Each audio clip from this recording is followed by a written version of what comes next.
Huwag mong bibilhin itong pabangong ito kung ayaw mong mabutas ang bulsa mo.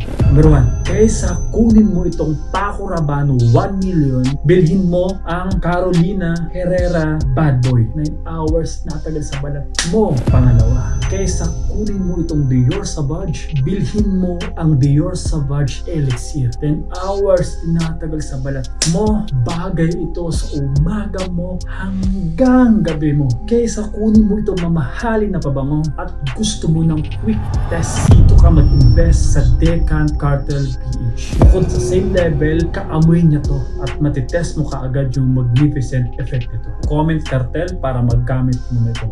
Number 3, kaysa kunin mo itong Blue de Chanel Eau de Parfum, Eau de Toilette, mas bilhin mo itong Versace Dylan Blue. 8 hours tinatagal ito sa skin mo. Bagay na bagay sa araw-araw mo. With that done, pass mo na ang fragrance sheet test at